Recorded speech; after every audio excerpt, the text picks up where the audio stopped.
아니. 그럴 때 뭐라 그래? 어떻게 한 배에서 나왔는데 종자가 왜 그래 다르냐? 그 흑인도 마찬가지고 백인도 마찬가지. 다 똑같아. 한 핏줄이거든요. 아담을 시조로 해서 쭉 내려와서 한국 사람이라고 그래서 별도로 만들어진 게 아니고 원래는 그 아담과 하와를 통해서 전보다 그 종족이 이루어졌어요. 오늘날에 오다 보니까요, 이상하게 생긴 도 많아. 참 별의별 사람들이 다 모여 있는 것 같아요. 그런 인간들에게 하나님께서는 자유의지를 주셔서 인간이 사는 세상은 인간이 관리하도록 그렇게 하셨어요. 인간에게만 자유의지가 있는 겁니다. 자유의지. 그러나 인간은 사탄의 유혹을 받아들임으로 인해서 에덴 동산에서 쫓겨났잖아요. 그리고 세상에 나와서도 그 자유의지를 잘못 사용을 하고 있어요. 선만 받아들여야 되는데 악도 같이 받아들여서 공존하고 있는 겁니다. 하나님을 경외해야 되는데 하나님만 경외해야 되는데 하나님이 아닌 다른 종교도 믿고 있는 거예요. 그러니까 선과 악을 받아들이는 거예요. 이게 인간의 선택이거든요. 자유의지는 선택의 자유가 있는 거예요. 하나님도 그 말씀을 하셨어요. 내가 너희들 앞에 복과 화를 두었나니, 복과 화를 두었다고 돼 있어요. 그러니까 복받을 일도 주었고 저주받을 일도 주었다는 거예요. 선택은 내가 해야 되는 거예요. 내가 복을 받을 수도 있고 저주를 받을 수도 있고 내가 행복도 할 수 있고 내가 불행한 삶을 살 수도 있고, 이렇게 인간은 선택의 권한을 갖고 세상에 왔어. 이게 자유의지란 말이에요. 근데 결과는 자기가 책임져야 돼요. 자기가 행복하든지 불행하든지 잘 되든지 안 되든지 그건 본인의 선택이거든요. 중요한 것은 지혜가 있는 사람은 행복한 방법을 찾을 것이고 미련한 사람은 불행한 방법을 찾는다는 것입니다. 지혜로운 사람은 세우는 일을 적극적으로 동참하는 것이고 불행한 사람은 파괴하는 일을 한다는 것입니다. 지혜로운 사람은 행복을 추구하지만 불행한 사람은 파괴하는 일을 하는 거예요. 파괴하는 일을 해요. 러시아가 우크라이나 전쟁이 벌써 오래 갔잖아요. 또 중동의 화약고 이스라엘과 팔레스타인이 또 어제부터 미사일을 쏴서 전쟁하기 시작을 했잖아요. 가만히 있어도 행복하기 힘든데 서로 저렇게 죽이고 뭐 그렇게 행복하고 잘 살기 위해서 그리는지, 뭘 그리 하나 더 얻으려고 하는지. 같이 살면 얼마나 좋아요. 같이 어울려 협상하며 화목하며 잘 살면 얼마나 좋아요. 그러므로 모두 아담의 후손이지만은 왜 이렇게 다르냐? 지역에 따라서 성격이 다르다고 그래요. 종교에 따라서 생각과 가치가 다르고 문화와 풍습에 따라서 사람들이 서로 다른 거예요. 그러니까 생각이 맞지 않는 사람들끼리 서로 다투면서 사는 겁니다. 부모를 통해 태어난 자녀들 한 번도 안 싸우고 행복하게 키웠다고 생각하시는 분 있으면 한번 손 한번 들어보세요. 자식을 낳아서 키웠는데 한 번도 안 싸우고 행복하게 잘 자라줬냐고 한번 묻고 싶어요. 있습니까? 얼마나 싸워, 얼마나 어렸을 때부터. 저는요, 한 가지 이해가 안 되는 부분이 있어. 저도 이해가 안 돼요. 이웃에 있는 친구들하고는 싸우면 그건 남이야 싸운다고 하지만은 어떻게 그렇게 한 배에서 나온 종자들이 그렇게도 싸우냐고. 죽일 듯이 싸운다니까. 서로요. 그림 싸우면서 크는 거예요. 싸우면서 정도 드는가 봐. 그래서 그런가. 우리나라 속담에도 그랬잖아요. 싸워야 정든다고. 다른 사람하고 싸울 일이 없어요. 가까우니 싸운 거잖아요. 부부도 많이 다투고 안 좋은 일도 생기잖아요. 가까이 있기 때문에 그런 거예요. 가까이 있어서. 예. 왜냐하면 우리에게는 뭐가 있어서 왜 다르냐? 생각이 달라서 그래요. 가치가 달라서 그래요. 사고가 다르기 때문에 사람들이 서로 의견 차이로 다투게 되는 겁니다. 특히 환경의 영향을 많이 받아서 보고 들은 정보들이 자신의 경험과 생각이 되고 삶의 방식, 삶의 패턴이 되기 때문에 사람들이 생각이 다를 수밖에 없어요. 이게 다른 길로 갈 수밖에 없어요. 그러다 보니까 얼마나 참 마음의 아픔과 힘든 일을 당하고 살겠습니까? 네? 특별히 서로 남남이 성격이 성이 다른 남녀분들이 서로 만나서 이렇게 오랫동안 사시는 걸 보면 참 위대하게 보여져요.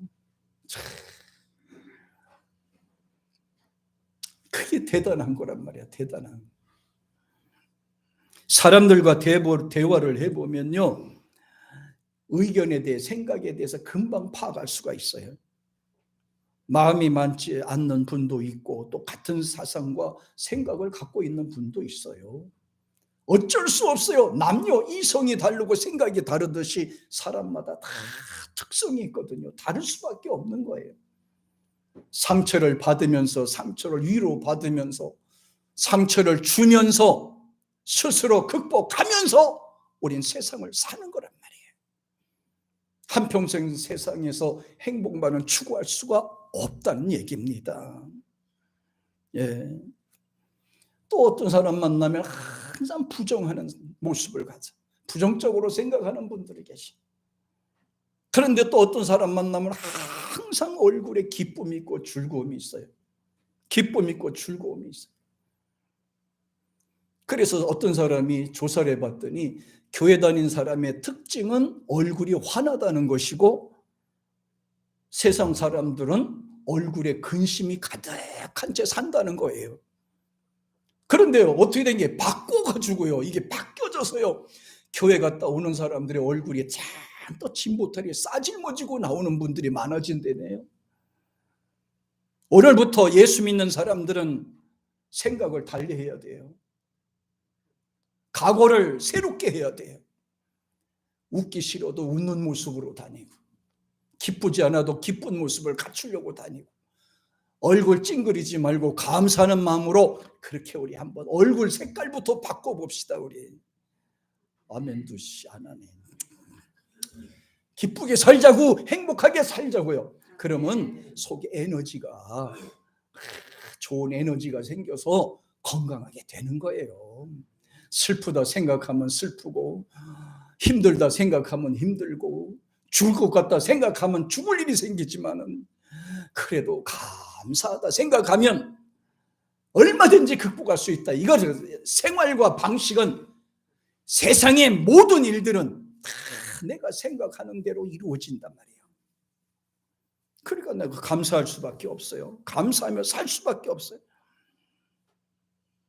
자세히 살펴보면 마음과 사고가 건강한 사람, 그렇지 않은 분들 참 힘들게 살아요. 결국은 생각과 가치와 믿음을 그 사람을 그렇게 달라지게 만들더라는 거예요. 성경에 보면 그리스도인들은 하나님을 경외하고 의지할 때 비로소 생산적이고 긍정적이고 창조하는 생각을 갖고 살게 된다는 거예요. 비록 생각과 사고가 달라도 우리는 예수 안에 하나가 돼야 되는 거예요. 삶이 달라도 성격이 달라도 패턴이 달라도 사상이 달라도 사고가 달라도 우리는 예수님 안에서 하나가 되어야 되는 줄 믿습니다. 할렐루야. 혼란하고 정신없는 환경을 아름다운 세상으로 만드는 것이 하나님의 뜻이듯이 우리도 하나님을 닮아가야 되는 거예요. 하나님처럼은 못해도 하나님을 닮아가면서 세상을 살아가야 되는 거예요.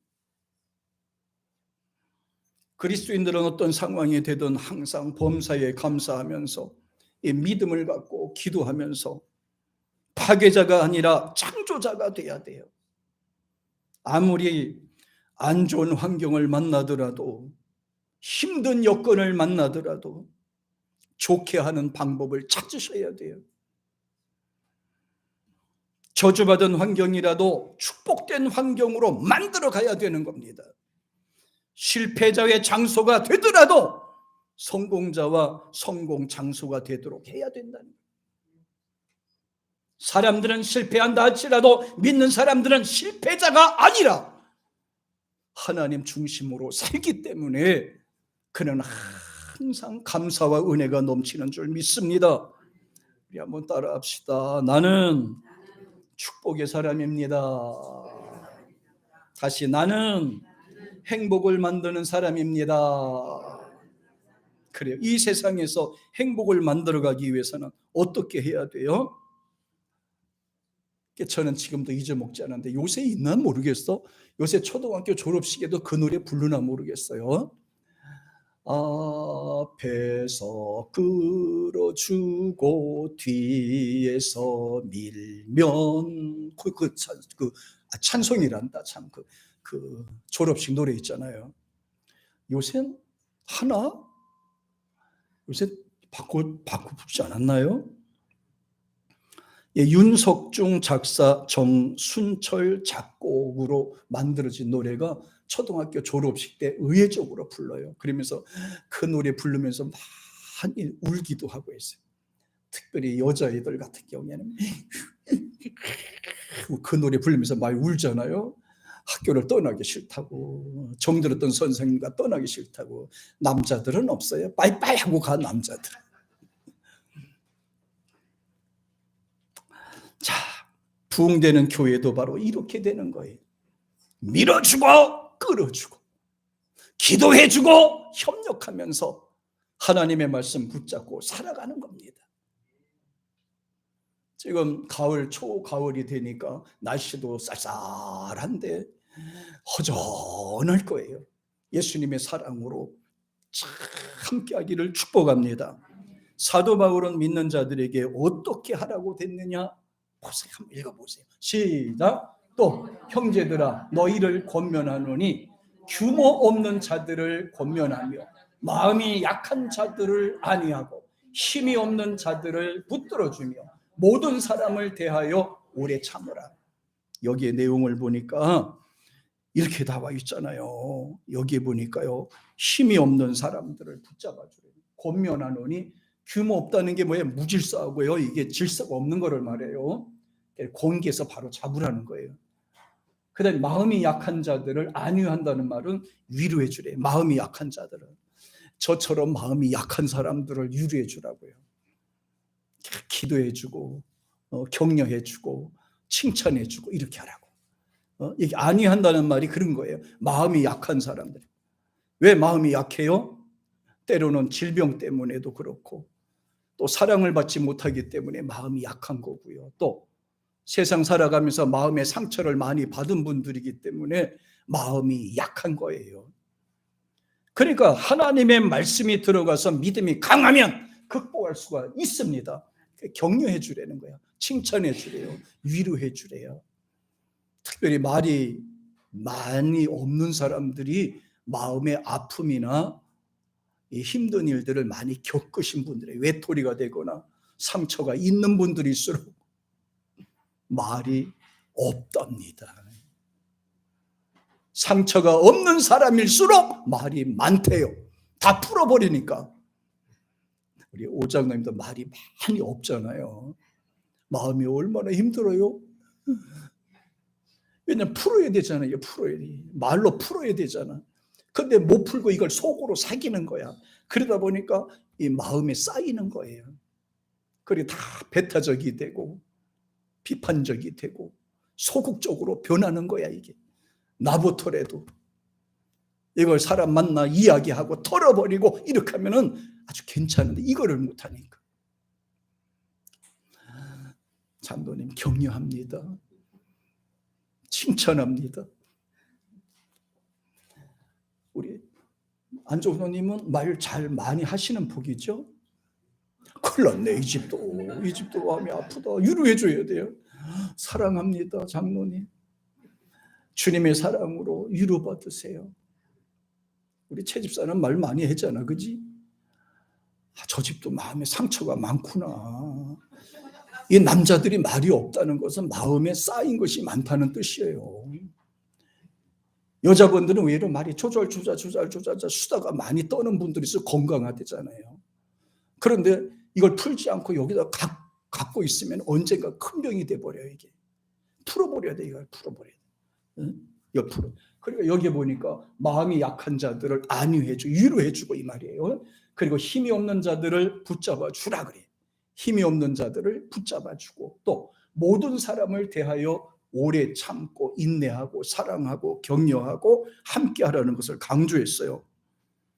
또 히브리서 12장 볼까요? 같이 한번 보세요. 자, 시작. 무릇 징계가 당시에는 즐거워 보이지 않고 슬퍼 보이나 후에 그로 말미암아 연달한 자에게는 의의 평강한 열매를 맺나니 그러므로 피곤한 손과 연약한 무릎을 일으켜 세우고 너의 발을 이와여 고전 길을 만들어 저는 다리로 하여금 어그러지 않게 고침을 받게 하라. 여기 보니까요 징계라고 돼 있잖아요. 징계는 아픔이고 힘든 것이고 어려운 거거든요.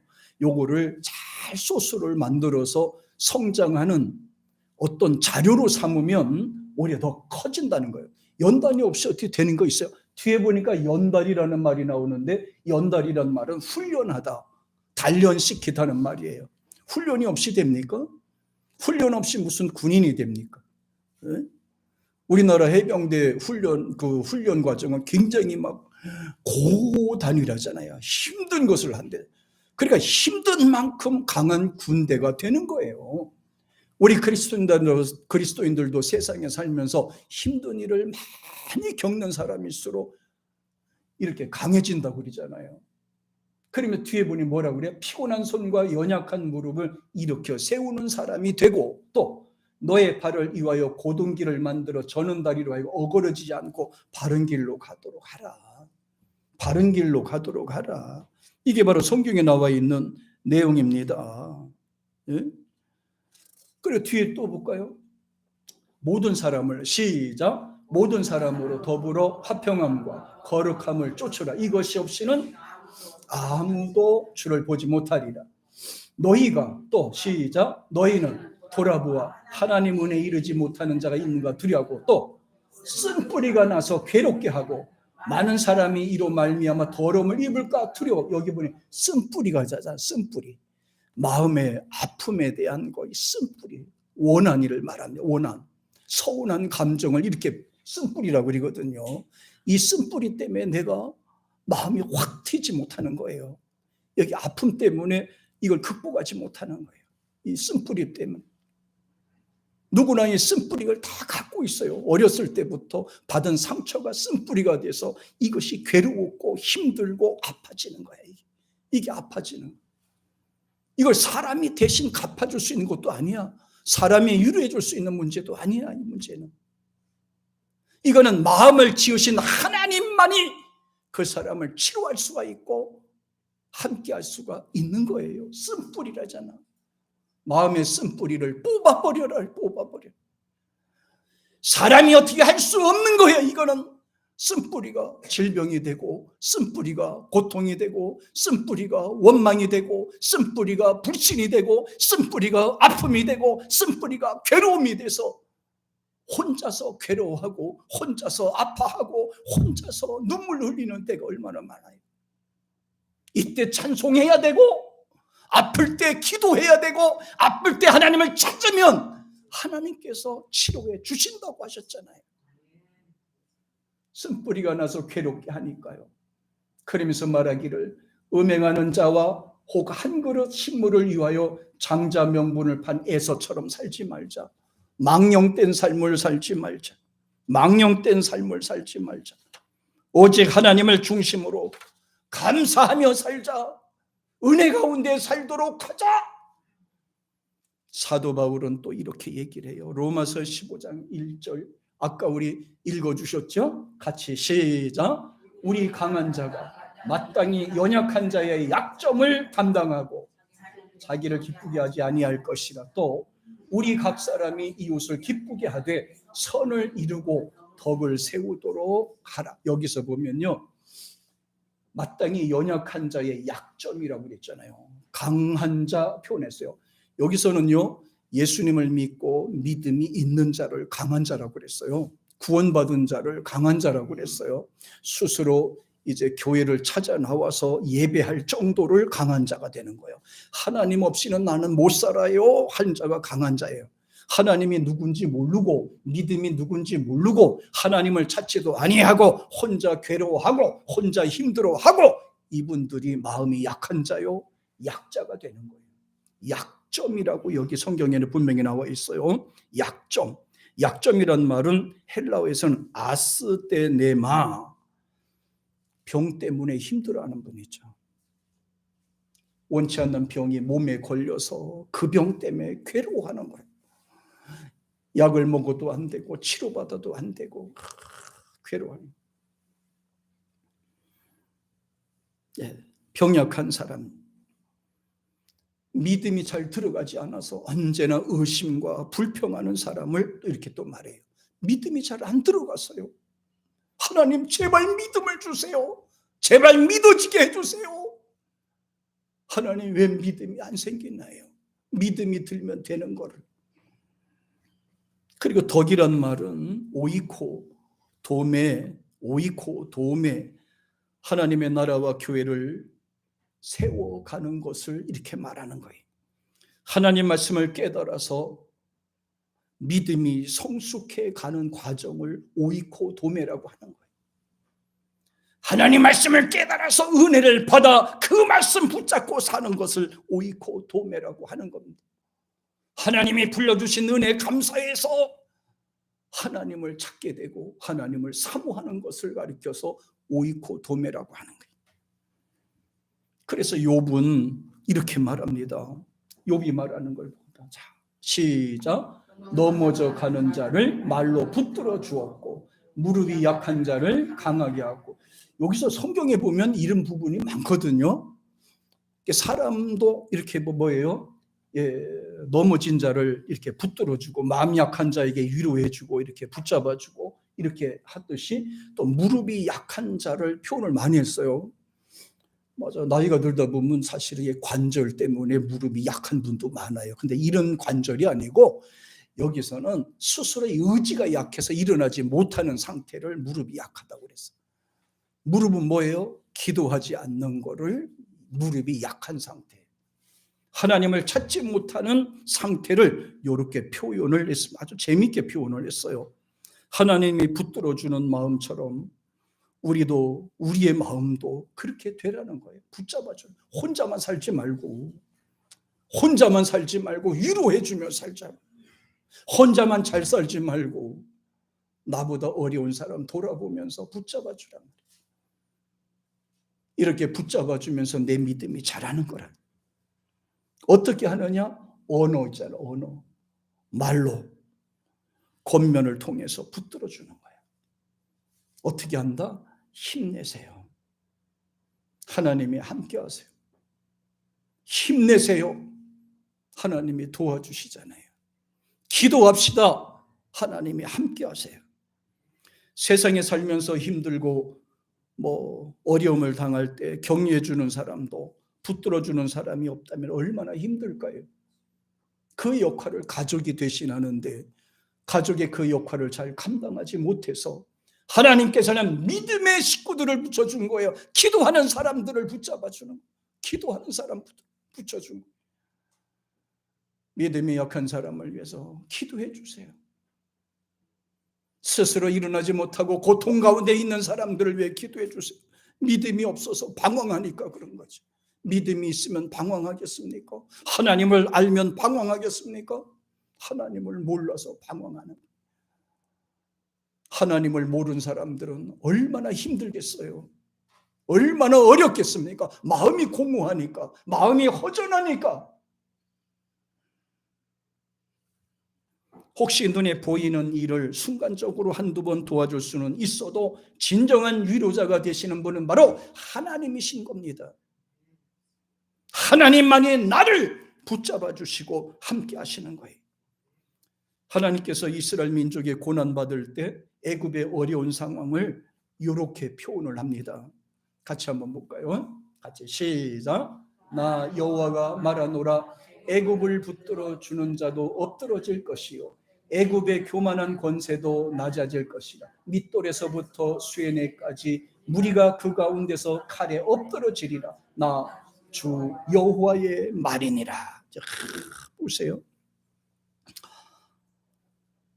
이스라엘 민족이 애굽에 있을 때 종으로 살았잖아요. 바로 왕의 종으로 노예로 살았잖아요. 350여 년 동안을 노예로 살았잖아요. 그때 누가 붙잡아주는 사람도 없어. 하나님을 찾지 않으니까 하나님도 모른 척했잖아요. 그러면서 말씀합니까? 너희가 어려움을 당할 때 누가 위로를 해 주었더냐?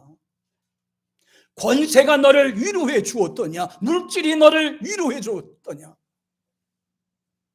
하나님을 찾을 때 하나님이 위로해 주신다. 이런 부분을 강조해요.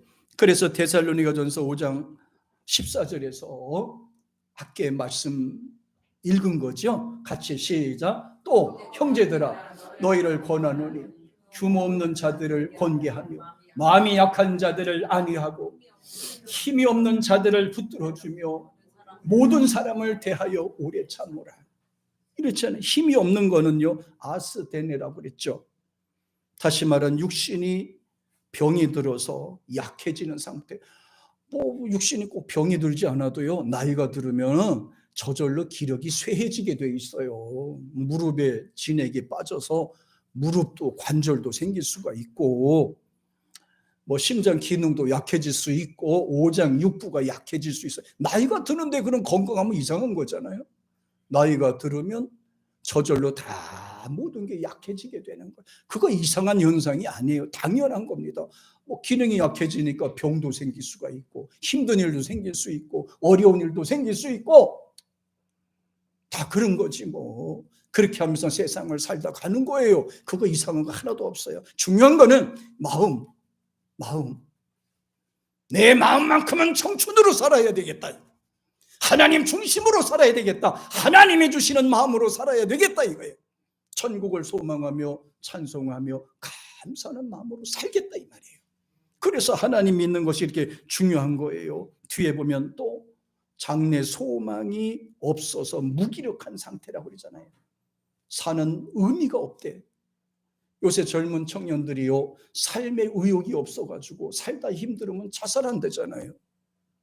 사는 꿈이 없대잖아요. 꿈이 왜 살아야 되는지 어떻게 살아야 되는지 모른대잖아요. 사람들이 하나님을 잊어버리면 그렇게 공허한 세상을 살게 되는 거예요. 그래 성경에는 뭐라 그래요? 예수님은 생명이 된다고 그랬잖아요. 예수를 믿으면 생명이 된다고 그랬잖아요. 삶의 희망이 된다고 그랬잖아요. 삶의 소망이 되어야 된다고 그랬잖아요. 예수님만이 나를 소망해. 진짜 위로자는 무릎 꿇고 앉았을 때 내 마음을 알아주시는 그분이 나를 위로해 주시는 거예요. 그분이 나를 지켜주고 도와주는 거예요. 저는 그 노래 중에서 윤복희 권사님이 부른 노래 있죠. 여러분이라는 노래가 있는데 그 가사 내용이 참 좋아요. 권사님으로서 활동도 많이 하시고 그런데 그분이 어려웠을 때 이렇게 차 안에서 너무 힘들고 괴로워서 이렇게 그냥 끄적끄적 썼는데 그것이 이제 곡을 붙여가지고 명곡이 되었어요. 내용 보면 그래요. 내가 만약 괴로울 때면 내가 위로해 줄게. 네가 만약 서러울 때 내가 눈물이 되리. 사실 이거는 하나님 입장에서 이렇게 표현되는 글이에요. 내가 외로울 때 누가 나를 위로해 주지?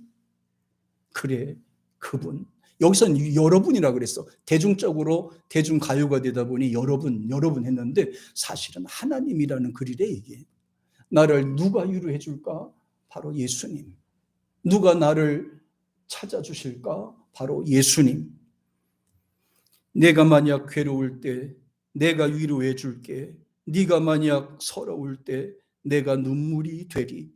어두운 밤 험한 길 걸을 때 내가 너의 등불이 되리. 허전하고 쓸쓸할 때 내가 너의 벗 되리라. 나는 너의 영원한 형제요. 나는 너의 친구요. 나는 너의 영원한 노래요. 나는 너의 기쁨이야.